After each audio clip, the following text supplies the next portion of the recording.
अनुराग पाठक द्वारा लिखित उपन्यास 12th फेल। हारा वही जो लड़ा नहीं। मनोज के पिता रामवीर शर्मा को गांव आए 1 महीना हो चुका था। वेतन के रुके पैसे मम्मी को मिल गए थे। मम्मी ने उधार पटा दिए, लेकिन वह पापा की आदत जानती थी कि उन्हें घर की चिंता कभी नहीं रही। नौकरी पर जाते हैं तो महीनों घर नहीं लौटते। अब घर आए हुए भी उन्हें 1 महीना हो गया, पर नौकरी पर जाने का नाम नहीं ले रहे हैं। राज्य सरकार के कृषि विभाग के कृषि विस्तार अधिकारी के पद पर क्या इतनी छुट्टी मिलती है कि 1-1 महीने नौकरी पर न जाया जाए? मम्मी ने एक दिन पिता से ऊंची आवाज में पूछ ही लिया, अब नौकरी पर कब जाओगे? पिता को नौकरी के अपने अंदाज पर किसी का हस्तक्षेप पसंद नहीं था। उन्होंने उसी ऊंचाई के स्वर में जवाब दिया, तू काम कर अपना। तू क्या जाने नौकरी किसे कहते हैं? तेरे खानदान में कौन ने करी है नौकरी? गंवार, अनपढ़।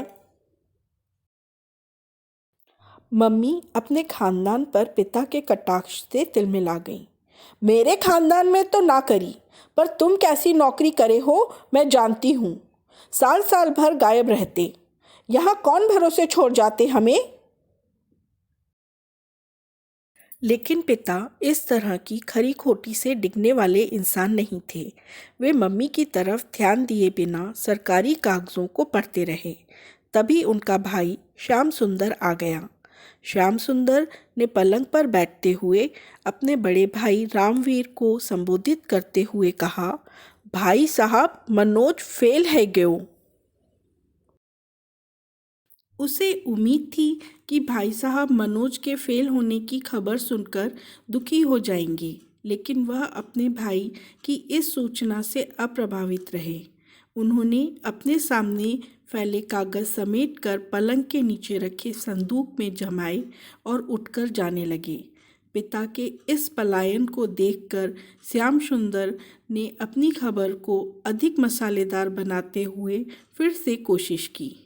हिंदी छोड़ सब विषय में फेल हो गयो। पिता को देखकर लग रहा था कि उन्हें अपने बेटे के फेल होने की नहीं, किसी अपरिचित के फेल होने की खबर दी जा रही है। सुख, दुख, क्रोध, विषाद से परे उनका चेहरा पूर्ववत जड़ बना रहा। फेल, पास, यश, अपयश, उन्नति, अवनति, हानि, लाभ से परे था उनका व्यक्तित्व। उन्होंने श्याम सुंदर को अनसुना कर बक्से में छोटा सा ताला लगाया, उसे 1-2 बार हिलाकर देखा और बक्से को पलंग के नीचे सरकाकर बाहर जाने लगे। श्याम सुंदर मनोज के फेल होने जैसे रोचक विषय पर शायद लंबी चर्चा चाह रहा था, इसलिए उसने फिर से कोशिश की। गणित, फिजिक्स, केमिस्ट्री में 10 नंबर भी ना छू पायो। अंग्रेजी में 50 में से 12 नंबर आए हैं। मजबूत दिल के पिता ने अपने पुत्र के इस प्रोग्रेस रिपोर्ट को भी अनसुना कर दिया। पिता को चुप देखकर माँ ने बोलना शुरू किया, मोड़ा फेल है गयो और इनके कान पे जू ना रेंगती। पिता ने जब यह उल्हाना सुना तो वह सिगरेट सुलगाकर पलंग पर बैठ गए। उन्होंने 2-3 लंबे कश खींचे और श्याम सुंदर के चेहरे की ओर देखा। श्याम सुंदर ने अपने बड़े भाई को अपने कर्तव्य याद दिलाने शुरू किए। मैंने तो पहले ही कही थी कि मनोज को अपने साथ ले जाओ, साथ रहेगो तो कुछ पढ़ लेगो, गांव में तो आवारागर्दी ही करेगो, हे गयो फेल। मनोज 8वीं क्लास तक पिता के साथ ही रहा था।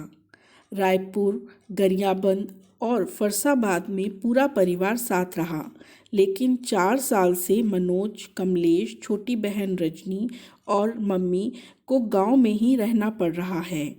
पिता उन्हें अपने साथ डिंडोरी नहीं ले गए। मनोज ने पढ़ाई के लिए सबसे ज़रूरी 4 साल गांव में रहकर बर्बाद कर दिए। कमलेश को पढ़ाई में कोई रुचि नहीं थी, उसने तो 8वीं के बाद ही पढ़ाई छोड़ दी थी। रजनी तो लड़की थी, पिता की नज़र में उसे पढ़ाई की कोई ज़रूरत नहीं थी। पिता को अब श्याम सुंदर के इस एक तरफा डिस्कशन में कोई रुचि नहीं रही। उन्होंने पलंग पर बैठे बैठे सिगरेट की राख झाड़ी और भारी आवाज़ में निष्कर्ष वाक्य बोला, अगले साल हे जाएगो पास। इतना कहकर वह लापरवाही से झूमती हुई चाल में सीढ़ियों से उतरने लगे। उतरते उतरते उन्होंने मम्मी से कहा, 10 बज गए, नाश्ता कब बनावेगी? भूख से मारवे को विचार है का? मनोज को अब पता चला कि वह हिंदी को छोड़कर सभी विषयों में फेल हो गया है, तो वह दुखी होकर पुलिया के किनारे हनुमान मंदिर में बैठा काफ़ी देर तक आंसू बहाता रहा। हिंदी के पेपर में उसे 100 में से 62 नंबर मिल गए थे। हिंदी सरल होने के अलावा उसकी रुचि का विषय भी था। उसे उपन्यास, कविता और कहानियाँ पढ़ने का शौक था, लेकिन हिंदी अकेले उसका बेड़ा पार नहीं लगा सकती थी। अंग्रेजी ने भी धोखा दिया था। माय बेस्ट फ्रेंड पर ऐसे लिखते समय केवल पहली लाइन उसने ठीक लिखी थी, my best friend is Rakesh. उसके बाद उसे गलत स्पेलिंग और टेंस का सहारा लेना पड़ा। वह 2-3 लाइन के आगे नहीं लिख पाया। मंदिर से बाहर निकलकर वह अपने दोस्त राकेश के घर चला गया। दुखी मनोज को राकेश ने सांत्वना देते हुए कहा, अब तो दिन भर है गयो, अब कब तक मुंह लटकाए रहेगो? विष्णु फर्स्ट डिवीज़न से पास हो गया था। उसे अपने पास होने की खुशी थी, पर मनोज को सांत्वना देना भी उसकी मजबूरी थी। उसने मनोज से कहा, मैंने तो पहले ही कही थी, पढ़ ले, नकल को कोई भरोसा ना है। मनोज ने विष्णु की समझाइश का उत्तर देते हुए कहा, मोए समझ में ही ना आते गणित के सवाल, कैसे पढ़ लूं? तीनों मित्र बातें करते करते मनोज के दरवाजे के सामने कुएं पर पहुंच गए। कुएं पर महिलाएं पानी भर रही थीं। बूढ़ी महिला ने मनोज से कहा, ए लल्ला, तू आ गयो, नेक बाल्टी खींच दे। मनोज के द्वारा बाल्टी खींचने के बाद आदत के अनुसार बूढ़ी महिला ने अपना रटा रटाया आशीर्वाद उसे दे दिया। लल्ला, तू फर्स्ट से पास होएगो। मनोज ने आशीर्वाद सुना तो निराश फीकी हंसी उसके होठों पर आ गई। पास खड़े चाचा श्याम सुंदर ने भी बुढ़िया का आशीर्वाद सुन लिया। उनसे नहीं रहा गया। उन्होंने आसपास खड़े लोगों को सुनाते हुए तेज आवाज में बोलना शुरू किया, अरे ताई, अब का फर्स्ट आएगो? मनोज तो पास न हो पायो, फर्स्ट की तो बात दूर। मनोज अपने इस सार्वजनिक अपमान से आहत हो गया, लेकिन राकेश के दिमाग में बहुत देर से एक बात रुकी हुई थी। उसने कहा, मैं तो कह रहूं, पढ़ाई लिखाई में अब कुछ न धरो। बीए एमए चप्पल चटका रहे हैं, तू तो को काम धंधो शुरू कर दे। मनोज को राकेश का विचार अच्छा तो लगा, पर वह अपने घर की आर्थिक स्थिति जानता था। राकेश, धंधे के लिए लाखों रुपए चाहिए, कहाँ से आएंगे? भविष्य के प्रति निराश और अनिश्चित मनोज अपने घर पहुंच गया। उसका छोटा भाई कमलेश सुबह से गायब था। माँ अपने छोटे बेटे के इस तरह गायब होने से परेशान थी।